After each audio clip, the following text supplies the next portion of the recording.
What's up? We are live. Welcome to the Brutally Honest Show. I am Aaron True, the guy known for hijinks in the MMA world, getting beat up by Ronda Rousey, Verdum, numerous other people, including one of our guests tonight, the Manville Manny Gamburyan. Joined with me, as always, to my right, from Clinch Report, Jonathan King. He's a cage-side reporter, a commentator, and a guest star on the MMA TV show this season.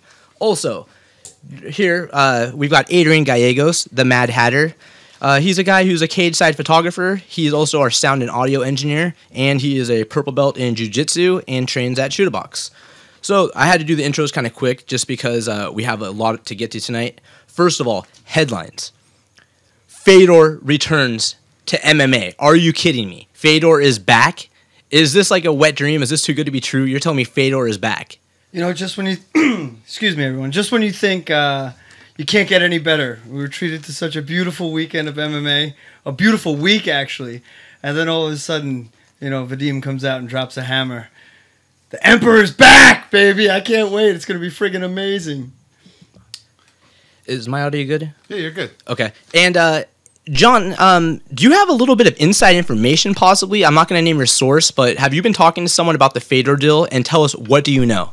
Yeah. I was texting back and forth with someone who used to be pretty tight in Fedor's camp. It doesn't seem like it's going to be possible for Fedor to go to the UFC. And the reason I think that, that's not from my source, that's from me, that's because the Reebok deal, you know, if he signs up, if I'm not mistaken, he can only make $5,000 in sponsorship for this fight. The last Emperor is going to come out of retirement for $5,000 sponsorship. Jesus Christ, come on, that's not going to happen. So from my source, he said he's probably going to end up going to M1 because in M1 he can be protected by his handlers, and he'll end up having maybe a rematch with Karatanov down the line. We'll see. Yeah, I honestly, like you said, you don't think he's going to go to Bellator, but I would love to see Fedor come back and fight against either Kimbo or against Ken Shamrock. Both winnable fights, in my opinion. Absolutely, and I wouldn't mind seeing it there either. He could make a pretty penny if he came back to Bellator too. Sponsorships not only in Spike TV, but even if they pulled off some sort of shit show, you know, super fight with Kimbo or something like that, they would make a ton of money in sponsorship, especially overseas money. And you got to remember, Bellator not too long ago signed that deal overseas where their fights are actually shown in Europe. So it could be a good deal on both ends. Yeah, and you were saying, though, that there was something about the Scott Coker thing where I thought that would be an advantage. But you're saying that it might not be an advantage? Well, the only reason I would say Scott Coker, he might... Scott Coker's not the type of guy that's going to let you string along fights. He would want Fedor to fight somebody with a name right away. So I don't think he'd come back and his first fight would be with Bellator. Maybe he gets one or two in M1 for a tune-up, and then comes back and knocks out Kimbo in the squared circle for Bellator. But I just don't see it happening right away. Okay, well, moving on. UFC 189. Now, Jonathan, you were there. You were in Vegas. You were at the Fan Expo. You were at the fights, at the Tough 21 finale. You were there the whole weekend. Tell us, what was your experience like, and were you flooded by Reebok gear and Reebok stuff? How many people did you see wearing Reebok? I will tell you there were a few people wearing Reebok gear, but they, for the most part, were European or Japanese or not from the United States. Most of the American fans were not wearing Reebok gears. So a lot of Fear of the Fighter, so a lot of tap-out shirts. Those haven't gone away, people. You know what I mean? So they're still out there. But the Fan Expo was actually rather empty. It wasn't a lot of booths there. It was mostly UFC stuff. I actually got hooked up with the IMMA people out there. They had a pretty cool competition going based on countries for amateurs. Met a couple cool promoters. John Nutt from Full Metal Dojo.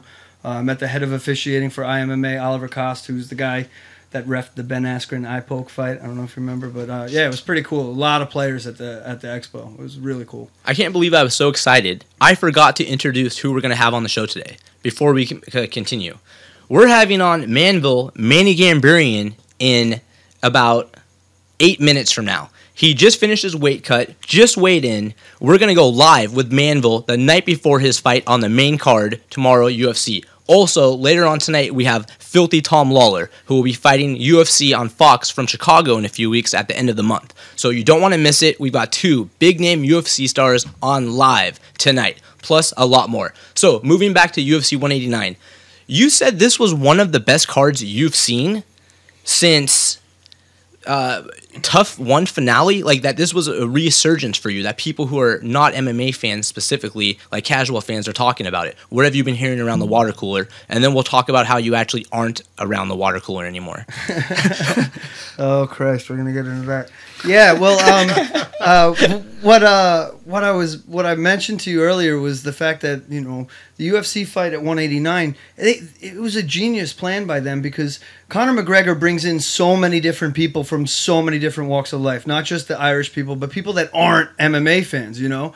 People like, I'll give a shout out to my brother Rob's friend, Tony McCauley, this dude that I knew from high school. He was at the event. He's like, I don't know about this stuff. I'm a boxing fan, but this is, you know, this stuff's kind of crazy. I don't know if I'm going to like it. I talked to him after the event. Oh my God, dude. He was texting me, blowing me up. This was amazing. It was crazy. Not only did these people come in to see Conor McGregor, but they got treated to Robbie Lawler versus Rory McDonald, which was absolutely one of the most, history's going to prove me right. It's going to be one of the greatest fights of all time. It was incredible. I love watching Robbie Lawler fight anytime he fights. I know people say Rory McDonald has a somewhat of a boring style. I think it's methodical. I think he's a great fighter, and I like also watching his own personal struggle throughout the fight. I don't know if that makes sense, but he's in a battle against himself physically and mentally. You know, his corner is telling him, you know, relax, it's not that bad when his nose is busted. He's tired. He's exhausted. Supposedly, he was ahead on all 3 scorecards going into the 5th. That's crazy. That was wild, yeah. I can't believe it. But at the end of the day, Lawler is a new guy. When he was stepping into that jab on the 1-2 with his southpaw, the way he steps into that jab, it reminded me a little bit of TRT Vitor Belfort. How quick he was when he steps in. Not saying at all Robbie's juice. I'm just saying how quick and clean the 1-2 was.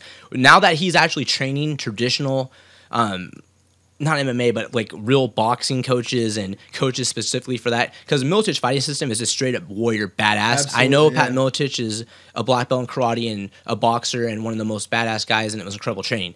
But Robbie is getting a different kind of training, MMA training. He looks freaking incredible. We've got a lot of people on the show tonight, a lot of big name guests. The lines are open. We're taking your calls. We have on Keone John from San Diego calling in. One second here. That's a cool name. Yeah. And you can always email me before the show, and we'll call you if you want to be on the show live. That's the way we do it. Just email me before your number, and I'll give you a call. So we are on live with Keone John from San Diego. Keone, how's it going? Hey, pretty good. How are you? Pretty good. What can we help you with? I was just calling. I wanted to place an order. I wanted to get a couple corn dogs, actually 4 corn dogs. What the hell? This is you got the wrong number, pal. No, this is for hot dog on a stick, right? No, this is the Brutally Honest Show. It's an MMA show. You got the wrong number, dude. I'm telling you. Corn dogs. Corn dogs. Corn Someone dogs? is calling for corn dogs. Who's that? Dude, that's the co-host, Jonathan King. You're live on air right now. No, I'm calling hot dog on a stick, and I'm starving. I'm fucking stoned as shit, and I need to eat some food. I'll get one too. Can you get me one? Can you get me one too? I don't know if your manager's not around and you're fucking with me or what's going on. Whoa! I need hot dogs now. Well, you've got the wrong number, so we're gonna let you go. I'm telling you, this is a live radio show, and you're definitely on the air right now, live. Franks and beans. Yeah, you're live. Can I get some delivery service or what? I'll tip you. I'll tip you a lot. All right, well, we're going to let you go. Is there anything you want to say real quick before we hang up? Yeah, can I get 4 corn dogs? And the cheese dogs, too. You know what I'm talking about? The cheese ones, the American cheese. All right, well, we'll talk to you later on. Thanks for calling. Bye, Keone. Are you serious? Yeah. Fuck. What? Oh, God. Hey, at least okay, we're getting calls, man. Fuck yeah, at least we're getting calls. At least we're getting calls. All right, so the next call, I know this is one of our repeat callers, so this will be legit. That's ridiculous. We've got to get a call screener so we can try to avoid those calls. I think we have Mickey coming up here real quick before Manny. And we got Manny live in 3 minutes. The Manville, Manny Gamburyan. He's fighting tomorrow on the main card, UFC, a big fight against Scott Jorgensen. We've got Mickey on the line. Mickey, tonight we've got Manny and Tom Lawlor. What's going on? Hello. How you say hello? Thank God for this show. Gotta love Mickey. How you say? I'm happy to hear you have lawyer because I need lawyer. I got in recently a terrible how you say DWI. I'm in trouble. It's not a lawyer. It's Tom Lawlor. It's Lawlor, not lawyer. Lawlor. Yeah, Tom Lawlor. Oh. No. Fuck. Oh, you have how you say world champions from Florida ATT. How you say American top team Robbie Lawlor. No. Tom Lawlor, Filthy Tom Lawlor. He's known for his crazy entrances and stuff. All right, well, Mickey, we've got to run because we have Manny coming on. Anything you want to say before we let you go? How you say? Oh. What? Oh my God! What the hell is wrong What with was that? that? I think we're having some language problems. He said he needs a lawyer for DWI. All right, so anyways, it's not a lawyer, it's Tom Lawlor. But anyways, we're going to go live in about 2 minutes with Manny. John, do you want to call to him or should I call in? You give him a call, man. Okay. Fired up. All right, so while we're going into that, let's talk about Manny's fight real quick. Manny is no joke. First of all, he is a guy who is the runner-up for the Tough 8 finale, almost won Tough. He almost was the champion in WEC. He had a chance at the title against Jose Aldo. I mean, this guy's career is incredible. Plus, he trains with Ronda Rousey, Edmund Tavarin. He's got a star-studded career. He just finished cutting weight. He is fighting tomorrow on the main card. Ladies and gentlemen, we're about to go live with him. John, lead us into the segment if you don't mind while I call him up. Yeah, Manny Gamburyan going up against Scott Jorgensen tomorrow night, I believe, at UFC in San Diego. Scott Jorgensen's coming back up in weight to take this fight. They're two guys that are going to meet head-to-head in the middle of the cage. They're both two guys that don't know how to back up. And to be honest with you, I see Manny touching him and putting him to sleep. That's the way I see this fight going. It's going to be a tough fight. Yeah. Manny, can you hear me? Can I hear you? Yes, I can. Manny, what's up? You are live on the Brutally Honest Show with Aaron True, Jonathan King, and Adrian Gallegos. We are live with the Manville, Manny Gamburyan. Thank you so much for taking the time. We really appreciate it. How did the weight cut go? Going good. Everything's good, man. How you doing? Pretty good. Thanks a lot for taking the time. We know you have a huge fight tomorrow night. How do you feel going into the fight? I'm feeling great, actually excited, and I can't wait to go out there and fight. Now, Manny, you're working with Mike Dolce now. Coming into this camp, I know weight cutting's been an issue in the past. You feel with the new weight cut restrictions that they have out there, did that affect your cut at all? No, not really. It's just, weight cut is always a problem. Yeah, it's never fun. Manny, let me ask you a question. Did you have a chance to see the Mendez-McGregor fight this past weekend? Yeah, of course I did. Now, you had a chance to face Jose Aldo for the title in WEC as a former title contender, and you were putting up a scrap there at the start. Now, let me ask you a question. Who do you think would put up a better fight against McGregor? Mendez, who lost, or Aldo? Who do you think would be the more difficult fight? Well, you have to think one thing, that Mendez didn't have an 8-week camp or anything like that. Yeah. It was a very short camp. It wasn't even cool. If you have an 8-week camp straight, so he might have been different. Now, Manny, speaking of camps, let me ask you a question. What did you do to prepare for this fight, and who were you working with? I worked with my friends, my boys, and I did my thing this time. At Gold Course Academy, I've trained as hard as I can, and I prepare myself for 3-round hardcore fight. So, like I said, talk and everything is done, and now it's the best part: get in that cage and fight. Now, Manny, your opponent, Scott Jorgensen, I know it's a guy you got a lot of respect for. He's going to come out, meet you head on in the cage. Is there anything about this guy? I mean, in my opinion, he's tailor-made for you. I see him coming out, and I see your power punches landing because I see him being in front of you there to hit. Is that something that you've noticed in your camp, that he's hittable? Yeah, I mean, I know what exactly is going to bring to the table. Well, like some people, they change the way they fight and this and that. When they fight me, it's a totally different person. That is not him. But I expect everything from him. I'll be ready. Manny, let me ask you a question. What did you eat for your post weigh-in meal? I've always wondered what people eat. I ate pasta. Okay. Pasta. And I ask you this all the time, but I know you don't like to dwell or relive the past, but you were winning the fight against Nate Diaz at the Ultimate Fighter 8 finale. Oh, it was a great fight. Okay. What do you think about that fight and how it went? And do you think your career would have been different or any better, or are you happy with how it went and you think you had a better career? I'm very happy where I'm at. And Nate's my boy. We train sometimes together. We never had beef or anything like that. It's just when I fought him, I popped my shoulder out for it wasn't his fault or anything like that. So the thing is, it's just crazy. Now, Manny, I got two questions for you. First of all, I know Manny a little bit going back, and he's never one to look past the opponent, even the opponent that he doesn't like. But after the fight with Jorgensen, I got to ask you, there's another guy out there I think everybody here wants to see you fight, and I believe his name is Brian Caraway. Is that fight still, or I'm sorry, as Manny likes to call him, Brian Tate, is that fight still on the table, or do you still want a piece of that guy? No, not really. No, I did my part, and I made the wlecome show. I went to Instagram. I went to Facebook. I went to UFC.com, and I fought my last fight. I called them out.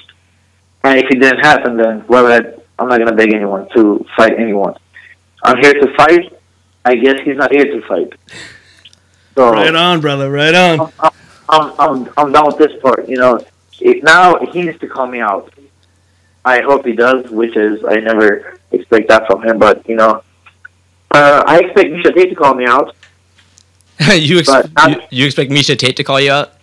I think Misha Tate will call me out. Brian Caraway will call me out. Wow. Now let me ask you this, Manny. Who would win between Brian and Misha in a fight? I'm 100% sure Brian Caraway will win, but okay. The only reason that he wins because he's a guy. Speaking of WMMA, Manny, I know that did you ever? I know you're good friends with Ronda, but did you ever train with Marina Shafir? Yeah, of course I did. And she had an unfortunate loss the other day. I don't know if you saw the fight. She actually landed a real clean straight right, but then she just got caught and went downhill from there. What did you think about her performance, and what do you think about her as a person and training with her? She's an amazing girl. So does Ronda. All the girls were amazing. They're very cool girls to be around. Very, very, very nice. But tough day for Marina Shafir. But I'm sure she'll be back stronger. She's a tough girl. All right, Manny, I don't know if you remember this or not, but I've got to ask you a question. Remember when we went into the cage and we did a little bit of sparring, and I don't know if you know or not, but you almost killed me. You punched me in the throat, and I thought I was dead, that I started choking and was trying to spit my mouthpiece out, and we were playing it off like, yeah, it's cool. But going back to like all the crazy stunts I've ever done, when anyone asks the scariest or worst one, I always say it was when you punched me in the throat. So I want to know, was that an accident, or did Edmund set me up and make you do that? No, that was definitely an accident. I'll apologize to you, even if I did that ever. But I don't know. Sorry about that if I ever did that to you. Oh man, I think I egged you on and I asked you to fight, so no apologies needed. Also, let me ask you a question. You're a very popular, well-known fighter, and you are affiliated with a very successful management team and people who make sure your brand and your money is accounted for. How has it affected you at all, the Reebok deal, or is the Gamburyan jersey a hot seller?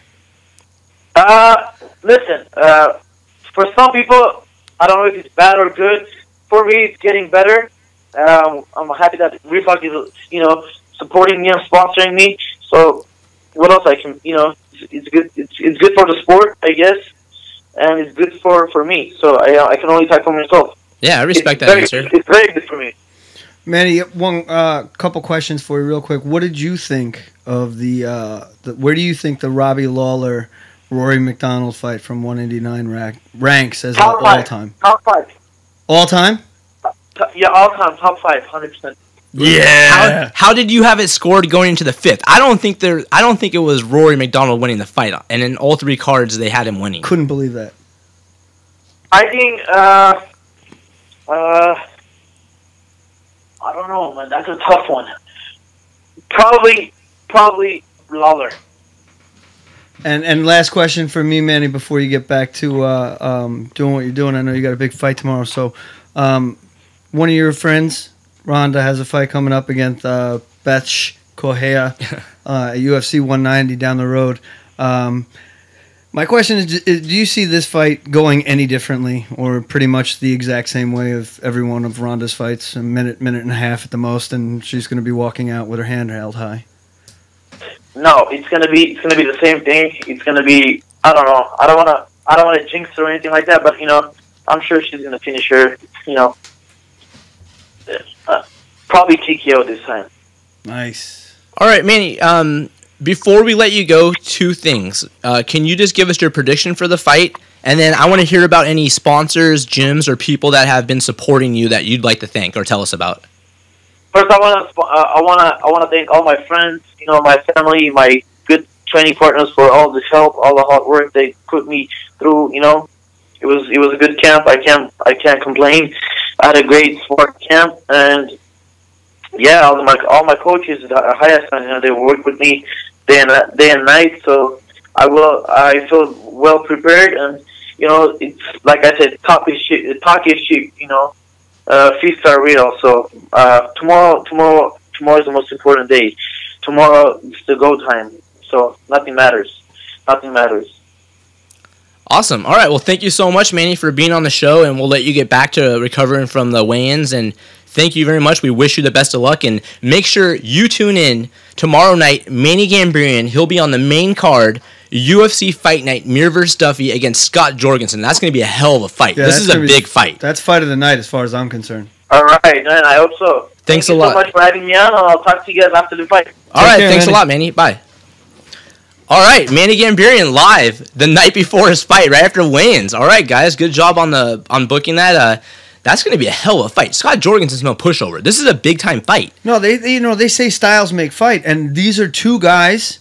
Am I wrong? Have you ever seen either one of these guys at an opening bell kind of hang back and wait? No, they both charge forward. So, yeah. I mean, when you have opposite forces, they're going to meet eventually, and it's going to be dynamite. I mean, someone's going to go to sleep in this fight. Yeah, Manny's a scrapper. I mean, I really enjoy, he has that bomb of the right hand that he can knock out Scott at any time. So. At any time. And Jorgensen's coming back up in weight, so he's been fluctuating between weight classes kind of similar to the way Manny has. But he stands kind of in that traditional boxing stance, and he goes for that single leg that he tripped takedowns with. It's tailor-made for Manny's bombs, man. I really see it. Also, if Scott decides to take him down, Manny's ground game is no joke either. Yeah, his leg locks. He trains with Coker, so those leg locks are. I mean, I can see him not easily, but if he gets in the wrong position, he can grab that leg lock in any way. Or a defensive submission off of a takedown, because Jorgensen is a wrestler. Right. Coincidentally, a friend of the show, Little Person, Hulk Hands, he's a former training partner of Scott Jorgensen. They're both from Idaho. Oh, yeah, so that's right. Obviously a small area, small world as well. That was pretty cool having Manny on. I really like that we've been having fighters on after the weigh-ins the last couple of weeks. Yeah, that's pretty neat. They've had Wednesday night fights. So. They're also cranky as hell before the weigh-ins. So yeah, definitely. Okay, so moving on. I want to ask you another question. We're going to go on to the subject. Angela Magana, she supposedly pissed herself against the Karate Hottie. Now, actually, this is kind of a touchy subject, and I know Angela has had a child in the past, right? She has a child? Yeah, I think she has kids. Women apparently, after they give birth, they have a tendency to possibly sometimes have that happen in the situation. So I think that on the sake of us not getting into any trouble, we should just respect it's a medical issue and skip it. What do you guys think? Well, I mean, first of all... It's not the first time.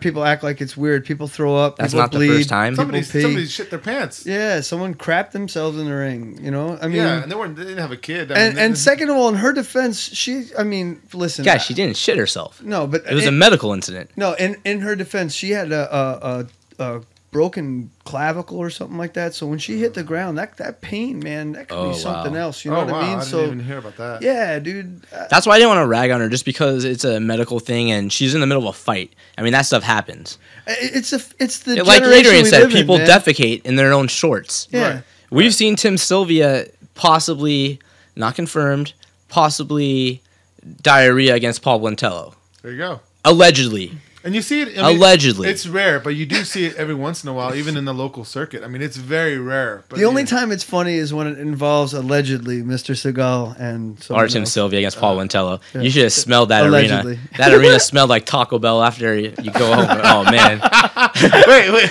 I don't want to get sued, but... Oh, Lord. Remember he had the stomach flu and almost didn't take the fight last minute? Oh, and he was like, the fans, I didn't want to let him down. Good Lord, did he stink to high holy hell. God. I was like, did you just get back from a wild game hunt? Because that's what you smell like right now. And he's like, what are you talking about, man? Got the stomach flu. No, actually, I love Big Tim. Shout out to Big Tim. Big Tim's the man. I can't believe they won't let him fight anymore. It's kind of bullshit. Well, he has to make 265, right? I mean, Well, no, he was trying to fight super heavyweight, and they said he came in at 400 pounds, all right? He said he was too super for super heavyweight. What did it have Manny on when we were talking to Manny? Nice. Just talking into our sound and audio, or excuse me, our sound and video engineer, checking in with Adrian real quick. We've got Tom Lawlor hopefully coming on live in about 5 minutes. Before we get to that, though, we have some callers lined up. Should we take a call? I don't know. They've been kind of a nightmare so far. All right, well, I'm gonna give it. We're gonna take one more shot, one more call. If this call is a bust, we're done for calls for the night.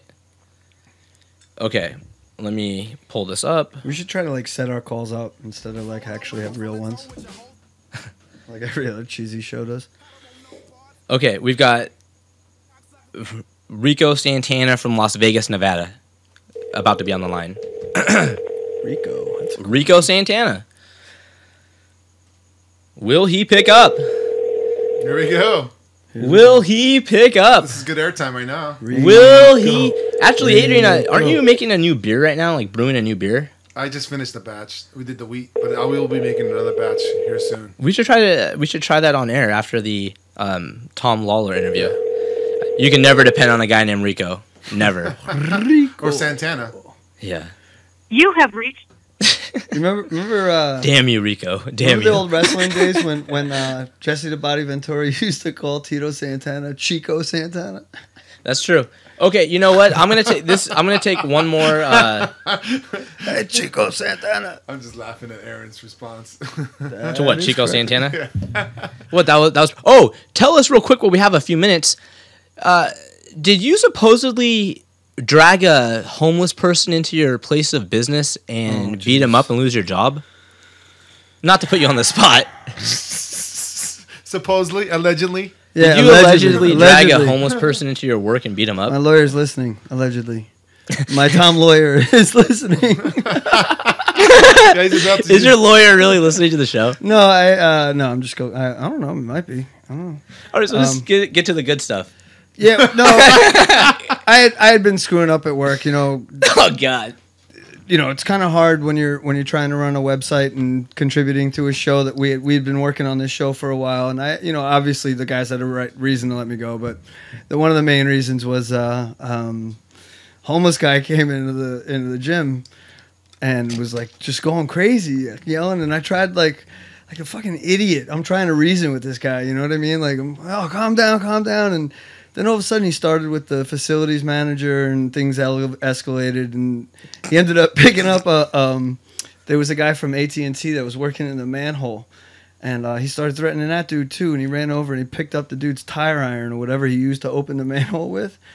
And he, like, came running at the three of us with the tire iron. And I saw that, and I started fucking screaming. So basically everybody in the gym emptied out. And my boss was giving a private lesson to some dude. And there was a bunch of new students that had never been there. So obviously not the kind of behavior you want from your day manager. So I got the... Oh, wow. Rico actually is calling. Oh, we got Rico back? Good. Yeah, so we're going to live to Lawlor, though, but I'll take this call. Rico, you're on the phone. Huh? Is this Rico? Yeah, I can't stay on the phone, though. You gotta let me clock out, and then I'll call you back at 45. All right. You're live on the air, by the way. All right, that's... I'm at motherfucking work. What's happening? All right, well, thanks for calling in. We'll talk to you in a bit, Rico. Yeah. We'll call you back. All right. All right. Okay, we're going to take one more call before we get Tom Lawlor on. I think we have on the phone, this caller is calling from Ireland in honor of UFC 189. Nice. We have Tender McGillicuddy McGregor, a distant relative of Conor McGregor. Tender McGillicuddy, you're on. I got Conor McGregor. Yeah. Good.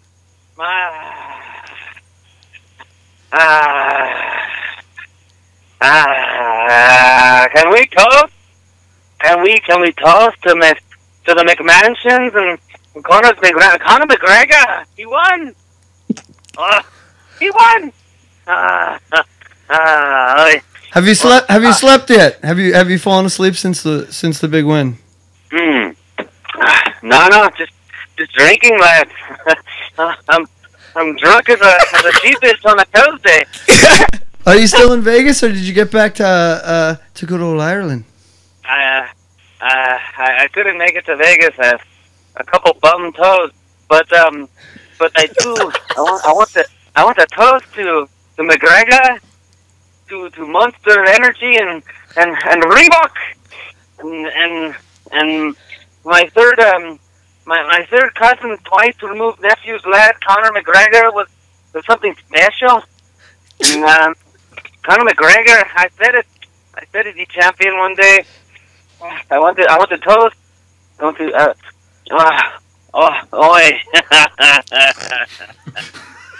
How drunk is this guy? I don't know. He sounds pretty shitty. You been drinking Adrian's beer? You drinking that Guinness? All right, we gotta get. We have Tom Lawlor coming on next. Anything before we let you go, sir? McGregor. Clan McGregor. He just says McGregor and hangs up. Oh my god, that guy definitely is happy about the McGregor thing. I'm gonna call Tom Lawlor now. Hopefully he'll answer. Tom Lawlor, Filthy Tom Lawlor. He has a big fight coming up. UFC on Fox from Chicago. We're gonna call him up right now. The filthy one, Tom Lawlor, known for his entrances, known for being on The Ultimate Fighter, just known for so many things. I mean, he just recently fought Chris Weidman actually 4 fights ago as well. So right now we're going to give Tom Lawlor a call. Yeah, Tom's one of my all-time favorite fighters to watch. Dude. He came out as the Shockmaster, which a lot of only WWF fans would remember. WWF, man. I don't agree with that crap. WWF. Yeah, I'm curious to see what happens with his entrances now that the Reebok is. Yeah, that's a good point. I didn't even think of that. Does Reebok make like dog chains and stuff? All right, well, I think we have Tom live on the phone now, so we're going to go live. We've got Filthy Tom Lawlor live on the phone. Tom, thank you so much for taking time. How are you? I'm doing good. How's everybody doing? Thank you so much for joining us. This is Aaron True. I've got Jonathan King and Adrian Gallegos.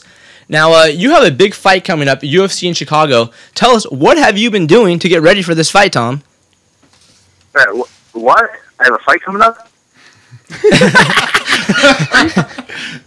Yeah, you're fighting John Vellante, buddy. Oh, man. I you know what? I thought I was doing like some UFC media, like a press tour. I figured that they wanted to bring in the man who could handle more deep dish pizzas and Windy City beef than anybody on the roster. Nice. So I knew I was going to Chicago, but I didn't know I was fighting. Well, Tom, you are fighting in Chicago coming up. Speaking of being a competitive food eater and eating more than anyone on the roster, I remember one time I interviewed you while getting a colonic. That must have been all the stuff that was coming out during the colonic. Yeah, well, that was, if you remember correctly, Aaron, we were in Vegas then, so there was definitely a buffet from Palace Station that was coming out the other end of that interview. Isn't that supposed to stay in Vegas, technically? All right, well, hey, Tom, let me ask you a question. You're known for your amazing entrances, being a fan favorite, being a marketable guy who's you're very expressive and fun. As my co-host mentioned, who was the name of the wrestler? Shockmaster. Yeah, like he knows this stuff that only insiders would know. It's real fun. It's so much fun seeing the weigh-in, your walkout, like being part of the experience. How have the jersey sales been on the Thomas Lawlor Reebok jersey? I don't know that the fight kit has sold many numbers, to be quite honest, and I don't know how many across the board they've sold with the Reebok fight kit, which is, it's unfortunate because a lot of people look at those fight kits that came out, and I don't think a lot of people are going to buy them. But if you look at some of the other stuff that Reebok's putting out like that, have you seen the Khabib Nurmagomedov shirt? That's an awesome shirt. That's a great shirt. Yeah, that shirt's great. So, I think as long as they move in that direction, there'll be some really cool stuff that Reebok puts out. But to be honest, those jerseys, I don't think. Yeah, they're not going to do too well. Well, has this limited your creativity? Has it kind of restricted what you would want to do during your walkout in the weigh-in? Yeah, 100%. Quite frankly, I don't know what I can and can't do when it comes down to this walkout and the weigh-in. So it's going to be kind of playing it by ear. I do have some ideas, but we'll see if they allow me to do those ideas. And it won't be something like getting a tan and putting perfect tan on my chest like Sam Alvey. I think I've got some stuff up the sleeves, and hopefully Reebok allows me to do it. Nice. Okay, so let me ask you a question. You've won 2 of your last 3. You finished one by KO, knockout of the night. You won also another finish by guillotine. But then you lost kind of a controversial split decision. So technically you're 2 out of 3, your last 3. But, I mean, do you consider that one a loss? I never consider it a loss if it's a learning experience. Okay? Not everybody says that, and I stole that from everybody else that's lost and doesn't want to admit it. But I think I got kind of got hosed in that fight. But I guess the 3 people that mattered, 2 of them thought that Francis Carmon defeated me. Virtually everybody else on the planet that I've spoken to, and they could just be lying because they're talking directly to me and don't want to piss me off. But virtually everybody else, thought that I should get that decision. So, quite frankly, to me, it doesn't really matter at this point. The only thing I can do is move forward, and there's no point in going back in time like Marty McFly when I can look towards the future. Right on. Let me ask you this. Your opponent coming up at UFC Chicago, John Vellante. Of course, Vallante's #1 training partner is Chris Weidman. And I know you joke around and stuff, but you take this stuff very seriously.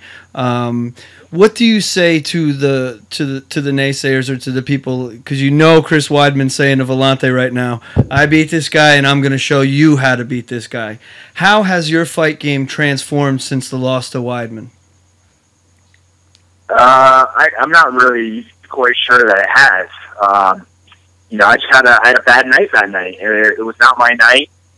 I'm not saying that on any day or every other day of the year I would beat Chris Weidman. But that night was definitely, it was not, it wasn't in the cards. But that's just one night out of my entire life, so, I don't know how much I progressed. We'll see when I get in there with John Vellante, but John Vellante is not Chris Weidman. This is a completely different fight. That fight with Chris Weidman was like almost 4 years ago too. So, definitely I've got some other things in my toolbox. I've got a different game plan than I did going against Weidman. And, on the flip side, I trained with a guy who armbarred Chris Weidman in 1 minute in a grappling match. So, I could go out there and go, well, hey, clearly Chris Weidman is, he should be better than John Vellante. And I trained with a guy that beat Chris Weidman really easy. So, I don't know what's going to happen, but I expect myself to be the winner regardless. You kind of touched on it. The Weidman fight was 4 years ago. Your last fight was in 2013. Were you dealing with a lot of injuries coming out of those fights? Nah, I was just hanging out. Hey, Tom, are you training in Vegas at Syndicate MMA now, or are you still with I'm not gonna put your business out there. I don't know if you guys were actually dating, but your friend Seth Petrozelli. Yeah. Seth and I have we've broken up. It was an amicable split. But yeah, I left Orlando about 4 years ago, and it wasn't necessarily due to any personal issue with Seth or any training problems. I just felt like I needed a change of pace, and I moved back to where I had come from, not to my mother's womb, but about 10 miles away from her. So, and then since then, I've recently relocated about 7 months ago to the fight capital of the world here in Las Vegas. And, I make my home at Syndicate MMA, and right now I couldn't be happier. Speaking of making a home, I thought you were possibly looking to go off grid. Can you tell me about that? Yeah, actually, it's funny you mention that because as I was sitting here waiting for the call, I was on one of my favorite websites, tinyhouselistings.com, and I was looking at an off-grid cabin in Washington, about an hour outside of Seattle. So, after I win this fight against John Vellante, provided I get a performance of the night bonus, I could very easily buy myself an off-grid home. So definitely something I'm looking to do in the future. Whether my girlfriend likes that or not remains to be seen. But if I'm the breadwinner, what you gonna say? Speaking of bodily fluids, yeah, like that segue. What? Whoa! Bodily fluids. Hey! Well, speaking of body fluids, you know how times change where people get more uptight, they get more, what's the word? Just you can't really do the stuff you used to be able to get away with since 9/11, that type of shit. PC. Yeah. Do you think what you did on The Ultimate Fighter with the food, if you did it now, do you think that they would kick you off the show?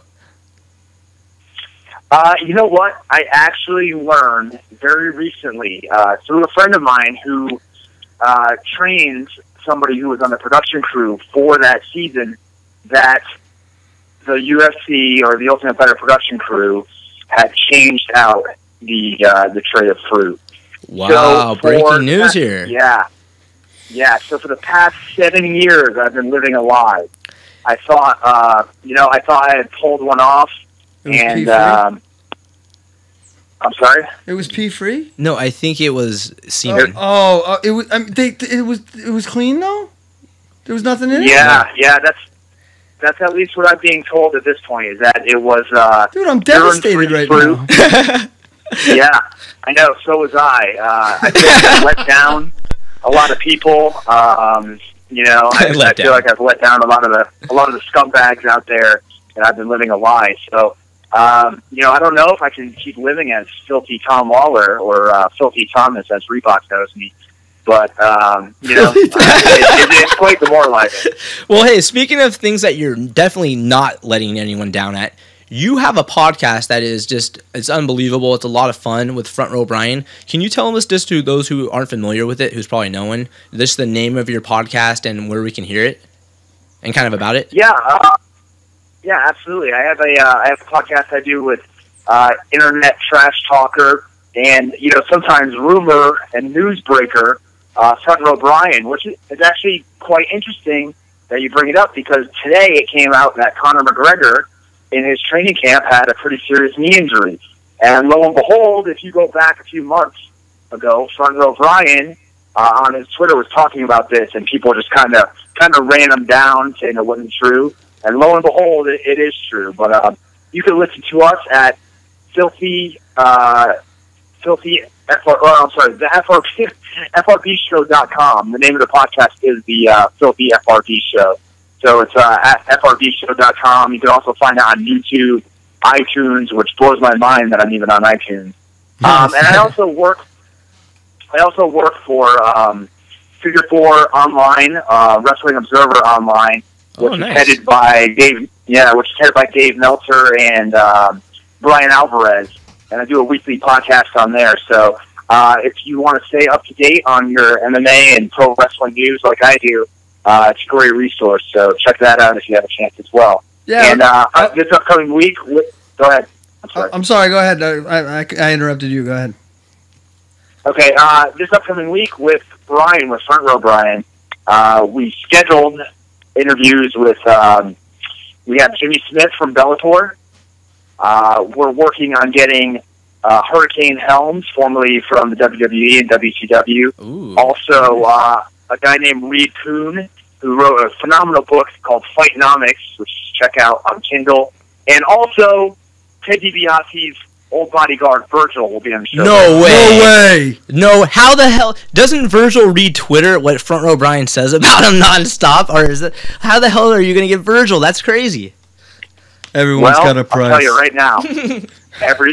Perfect. Everybody's got a price. I'm definitely not gonna miss that one. My buddy co-host Jonathan has one more question for you before I ask your prediction on the fight. I was just gonna when you were talking about Front Row Brian, how people always bash his predictions and stuff like that. I was thinking to myself, people hate on him like Meltzer, and it's odd that you work with him because those are two guys that get a lot of hate online, but they're usually right. You know what I mean? So they're definitely on the inside circle. They get the info. So like I always look at those two objectively, and I'm like, man, that's just pure hate because those guys are usually right. Yeah, 100%. I mean, especially Dave, even more so than Brian. Brian is not a journalist, and he'll be the first one to tell you that. He's a fan that gets a lot of inside info, and he loves the sport. He loves pro wrestling. He loves it all, and he gets a pretty bad rap because he's willing to put himself out on the line and talk about stuff that a lot of people won't. Anybody who does not like Dave Meltzer, I don't like them. That way, because nobody works harder than that guy when it comes to getting MMA and pro wrestling news out there. And pretty much without him, I'm not sure that the UFC would have some of the legitimacy that it does. So I feel very blessed to be able to work with both those guys, and also fine gentlemen like you. Thank you, Tom. And let me ask you last thing. You're going to be the main event of the prelims leading into the main card, Barral vs. Dillashaw 2. Tell us, why should we tune in, and what is your prediction for the fight? Main event of the Fox prelims, July 25th, UFC Fight Night, Tom Lawlor versus Gian Villante. All right. Well, why should you tune in? Probably because Saturday, especially if you're on Pacific time, what else are you going to be doing at 5:30? You're probably going to be sitting down eating dinner, and there's nothing better than shoving down a bunch of hot dogs in the name of me beating up Gian Villante in Chicago. So grab yourself a deep dish pizza, grab some hot dogs, and watch me beat up Gian Villante. And my prediction is much like Conor McGregor's. Look for a second round finish. Nice. Now, I know you touched on it earlier about them restricting your walkouts and your weigh-ins, but the weigh-ins, can we expect something special at the weigh-ins? Yeah, I hope so. I just don't know. I know that the weigh-ins last week for UFC 189 were kind of littered with everybody was wearing Reebok, and I have not watched the weigh-ins for today, from today's weigh-ins for the show tomorrow, but I heard that there was a lot of plain clothes on that stage, so I don't know exactly what the deal is. I don't know if they forgot to bring the fight kits to San Diego, but I'll have to check that out, and I'll have to form a game plan from there. All right, Tom. Well, thank you so much for taking the time after your training tonight to talk with us. And you can catch Tom on the Front Row Brian Filthy Tom podcast on the Wrestling Observer. And you can catch him the main event of the Fox prelims on July 25th. Filthy Tom Lawlor, thank you so much for taking the time to talk to us after training tonight. My pleasure. Anytime, Jim. Oh, last thing. If we send you a package, a post thing with return postage prepaid, will you sign my Thomas Lawlor jersey? How about this? How about you just you can send me $94 and I'll send you a full outfit of signed and previously worn by me clothing. So I'll send you shoes. I'll send you pants. I will send you underwear. I'll send you the whole thing. Sweet. Awesome. Thank you so much, Tom. We'll talk to you later on. Thanks, buddy. Yeah, thank you. Awesome. Tom Lawlor, just after training, he has a huge fight coming up in a few weeks. We had someone trying to call in just now, so I'll give him a call back real quick. I believe we had Rico calling in. Adrian, what was your favorite nice. Tom Lawlor walkout? And there's a lot of them. I mean, there's a couple of them. I think we've got Rico Santana on the phone. Rico, what's up? Aaron Trizzy, what's good, baby? What's good, man? How you been? Man, I'm doing better than ever, man. I'm happier than ever. It's good to see my dog back on top. All these other MMA journalists, analysts, all these other people watching us, talking about watch up stuff. Who do it better than the champ, baby? Man, thank you. So anything that you think I should do, like any stunts, or what do you suggest I should do coming up? Well, seeing that, you took the champ's judo throw, true? Yeah. You took Ronda Rousey's judo throw, true? She threw you like a girl. You took that. You took Verdun's kick, true? Yeah. Yeah, you did take Verdun's kick. I feel like you've been breaking the internet, and I think that we need to challenge the biggest person on the internet and see what he got. I pin up anything that could take Kimbo Slice's best shot. Oh. So you think we should call out Kimbo? You call out Kimbo for me then. We're calling out Kimbo Slice. We don't know a better person. We don't know a harder person. The only person in our fight, the only person we see is Kimbo Slice.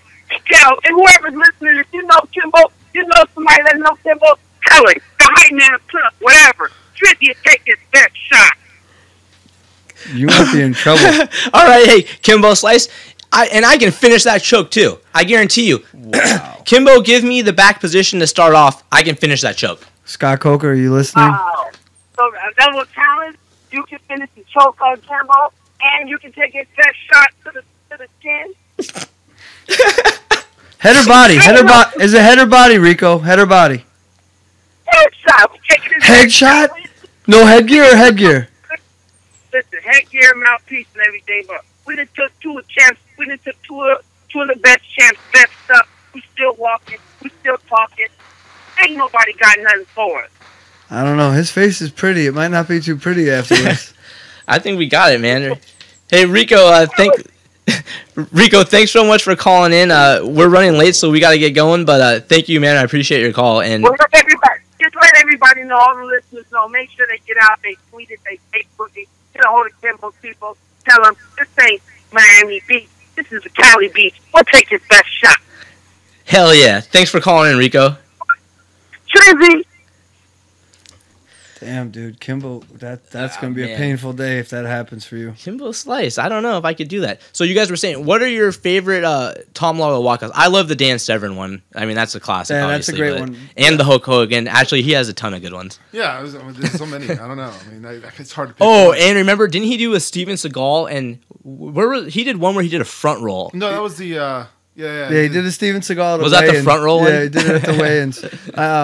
My all-time favorite one, though, is the one that, you got to give credit where credit is due, because Seth Petrozelli contributed it to, was the Who Let the Dogs Out when it came out. Oh, God. With Seth on the chain, and he's doing the dance. That was because it was completely unexpected. And, of course, the Hulk Hogan one, because when that music hits... and that movie, I'm an old school WWF fan, so when you hear the first few notes of that, you kind of get the chills in your...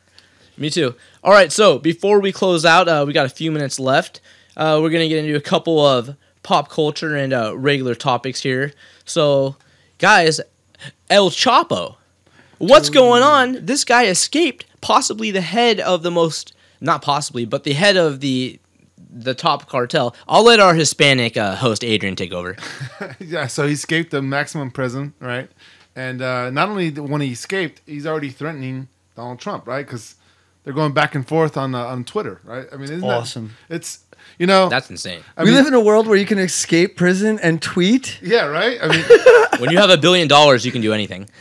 But you know, like you're saying, this dude escaped prison, unlike the white trash that needed all the help in upstate New York. This dude rode out of prison on a motorcycle underground through a mile tunnel. They built a mile-long tunnel. It took over a year for them to build this freaking thing. I saw pictures of it today. There's a motorcycle on 2 rails in a freaking tunnel. that's awesome. Unbelievable. I can't wait for the movie. I'm excited to see all this. You know, And it's the second time he escaped. So do you believe in any of the conspiracy theories about possibly they wanted him out because the other cartels are killing all the police and military, so they at least know that he'll take control and won't kill all the officials? Anything truth to that, Adrian? I don't know if there's any truth to that. I mean, you know, he's the most wanted guy. So the theory is that if he comes in, you know, he'll actually, you know, take lead and make everybody kind of follow. So, Right, yeah. But I just don't believe that that's actually happening. I mean, they're all trying to fight for their island, and that's, you know, that's going to take place no matter if he's in charge or if not, you know. Were you celebrating and shooting your gun off and dancing with your dad in his cowboy boots and bolo tie and cowboy hat, or you're neutral? No, I want no part of that. I you know, we don't condone any of that. So, However, if El Chapo was to tweet that he was interested in sponsoring our show, yeah, I don't think we'd say no. no, absolutely not. If El Chapo told me to jump, I'd say how fucking high, and I'd jump fucking 10 feet in the air. You know, what's even crazier is that he's threatening Donald Trump, and those threats are serious. I mean, I know that he's contacted the FBI, but you know what? Don't underestimate those guys. I mean, they will. Wow, I wasn't caught up because I was busy today at the gym and just doing other work. So wow, he's actually contacted the FBI over it? Yeah, you didn't know that? Yeah, I didn't even see the motorcycle in the tunnel. That's Oh my insane. I God, knew there was yeah. a tunnel. He contacted He just went Trump. to the shower and disappeared. Yeah, he lifted the thing up in the shower, dropped I haven't down. seen the picture. I saw it looked like they were digging out Here, the tunnel. I'll search for it online and send you. Well, I mean, I'll show. Okay. I'm in the middle of the show, but But you know, get the camera picture back up. Real yeah, quick. the thing is that, you know, I can't believe that those threats should be taken very serious. I mean, some of the guys that are in the cartel were trained by the United States. I don't know if you guys know that, but you know, they were trained by, you know, they originally were police in Mexico, I believe. And what happened is they gained all these you know, skills, and they learned all these tactics, and then they split off, and that they became the Zetas, right? Those are the guys that do hits, and they'll do hits on U.S. soil. So Donald Trump. Well, I don't want any part of this shit. Yeah, I don't either. Yeah, I mean, that's a serious threat. Donald Trump should be, you know, be very careful with what he. I mean, I know he's saying, he's talking big and he's saying all these crazy stuff, but As a Latino American, what's the proper term for you? I am American. Oh, and then can you do me a favor, and possibly as our Adrian's also our video engineer, can you put our Twitter handles on the bottom of the screen by any chance, or is it not set Yeah, up? I can do it. Give me 1 second. Okay. But yeah, I you know, I when I saw that, I was really surprised that was taking place. And, Well, so what happened after they split off to the Zetas? well, no, they just hired hitmen. I mean, they have their own cartel. They're basically hired hitmen for any cartel. Those guys whoever has the top dollar, they go work for. On a scale of 1 to 10, how dangerous is this guy?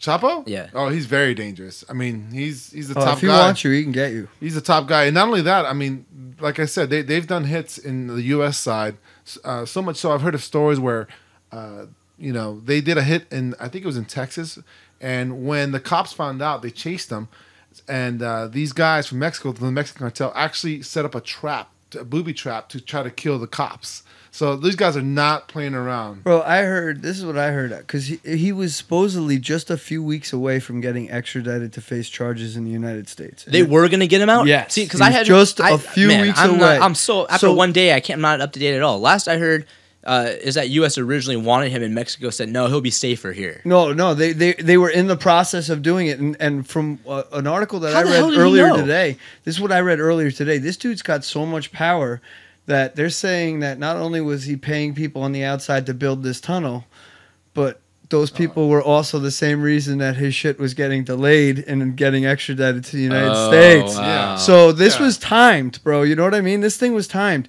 They found the end of the tunnel in like some barn, like a mile away. Like a half-built house they were pretending to have construction. Yeah, and supposedly they were digging out the dirt the whole time, but nothing was getting Unbelievable. built. There's just all these sand dunes. Oh yeah, we're digging a basement. If you can count on one thing, is Mexican digging tunnels, man. We are good at making tunnels. I mean, how many tunnels have they found between Mexico and TJ? They just apply those guys over to the jail system. Oh there man, you go. it's in your name. You're Mexicans. Right. You're not Mexicans. Oh yeah, you know? yeah, absolutely. You guys can Lord. do everything. Those guys are freaking. And that guy, like Adrian said, he's legit. Donald Trump has a very legitimate right to call the FBI and be worried because this guy can touch you. He's got people everywhere. Drug dealers. I mean, they're essentially. I mean, come on. Let's call them what they are. They're corporations in 2015. They're no longer illegal. You know what I mean? What's the difference between a corporate CEO who's raping and pillaging, through the banking system as opposed to a drug dealer? They're both serving the same goal. That is true. That is true. Okay, so moving on, another subject that's hot in the news. Have you seen the video of the Florida State quarterback who punched the lady in the bar? Yeah. You haven't seen this, I haven't Adrian? seen that. Yeah. Okay, well, Just tell me about it. What happened exactly? man, I would love to pull it up and show it real quick. You want me to pull it up on mine? You pull it up and show Adrian while I talk about it and set it up. Okay, so, or actually, no, there's no audio, or I would play it on my computer because my computer's plugged in the soundboard. But anyways, so the quarterback for Florida State, he was at a bar. A white lady supposedly made a racial slur. They bumped into each other, and she kind of slapped him and hit him. And after she slapped him, he took a swing, and he punches her. She has a cut lip, bruising and swelling under her eye and her cheek and her nose. He was on Channel 7, or ABC, I should say, with Michael Strahan, and he apologized. He felt horrible. They said, well, did she call you a name? And he said, it doesn't matter what she said because I should have never raised my hand. I wasn't raised like that. He came across very well with his mom. He apologized to the victim. But what do you think about this and about the video? I mean, here's two things. First of all, I think the girl was probably a little drunk and a little out of control and being confrontational. And that's the one thing he refused to answer if he had been drinking that night. But I still don't think he had a right to respond. I mean, if there's certain levels of instigation, especially when you're dealing with a woman and a man, you know what I mean? Like, exactly. If she turns between self-defense and being like, come on, and walking away like, come on, what the hell? If she turns it up to a 1 and you respond with a 15, you're an asshole. You That's know what I point. mean? You're an asshole. And I don't care what the result is. This guy, for the rest of his life, in my eyes, until he makes amends and comes out and admits what he did and owns what he did. He did on ABC today say, I should have walked away. I had no right. It doesn't matter what she said or did. And he was there sitting next to his mom. Oh, wow. So He's not that a girl next to his mom? I haven't seen it. No. He sat next to his mom. He sat next to his mom today on ABC while apologizing. Oh, okay. I'm looking Did you just see the video? No, I'm looking at it right now. So Yeah, it's buffering. It's buffering. Oh my God, clinch. Yeah. Oh my God.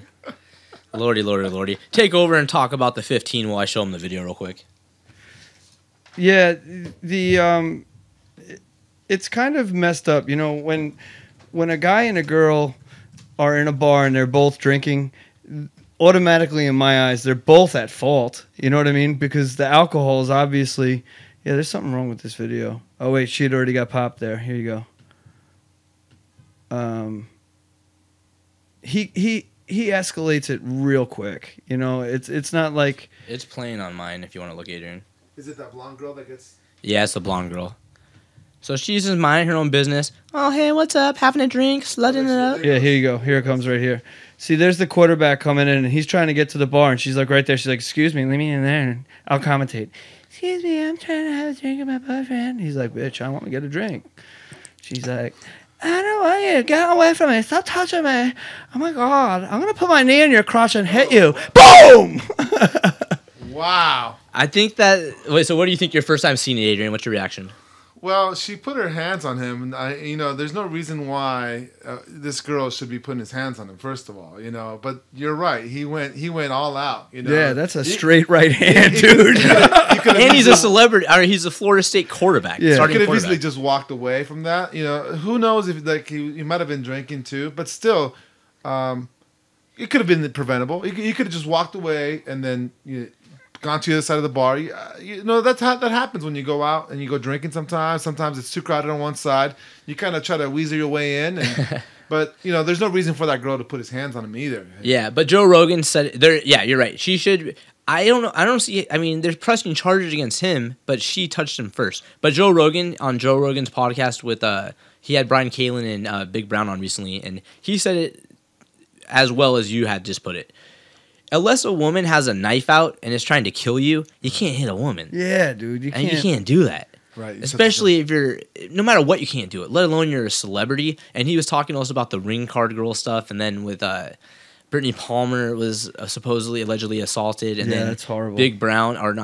Travis Brown is being accused of domestic abuse, and it's a touchy subject for a lot of people, so obviously it's not a joking matter. It goes beyond... It goes beyond touchy subject. It's just deplorable. I mean, there should be never any right to exert force on a female unless she is exerting force against you that's equivalent to either I can't get out of here and I can't walk away. I can't walk away and I'm in physical harm. I mean, like you said, with a knife or a weapon, then yeah, but... Did you see the video of the Panera Bread manager that hit the woman recently, the employee? Oh my God, you guys not watch viral? I stay up all night and watch viral videos. I actually was going to suggest a topic tonight: the best viral video knockout. Epic Beardman, the first round against the uppercut against the woman on the bus driver uppercut. But so we're gonna finish up here, running out of time. But the last thing, basically. Our view on domestic violence is it sucks, it's horrible. Never hit a woman unless your life is in absolute danger. That's our stance on it. Our show tonight has been incredible. We had on Manny Gamburyan after weigh-ins talking about his main card fight tomorrow night against Scott Jorgensen. That's a big pull, and that's a huge fight. Real quick, as we're finishing up, our predictions for the fight going around the table, starting with Adrian. Jorgensen against Gamburyan. I honestly believe that Gamburyan can win this fight. Either like I mentioned before, either that right cross or a leg lock, something. Because as soon as Scott takes him down, tries to ground and pound, I think Manny's ground game is going to be better, and he might even submit him from the bottom.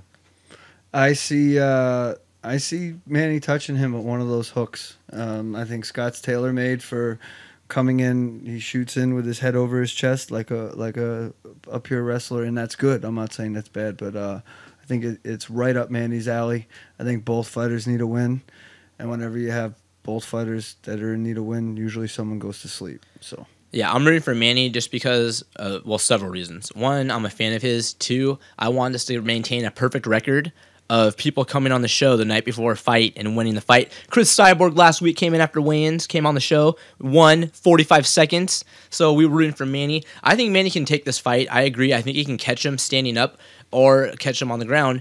I think the difference in this fight for Manny will be working with Dolce. If Manny's in shape, he's a different type of fighter if he's in shape. Okay, also we had on Tom Lawlor, the filthy one, talking about the Reebok deal, about possibly he might have something up his sleeve. Also about really not putting his body fluids in the pineapples or in the food all these years later. God, that killed me. Yeah, I mean, that's heartbreaking. Also, we talked about El Chapo, Donald Trump. We had crazy guest callers. Supposedly, I'm calling out Kimbo Slice.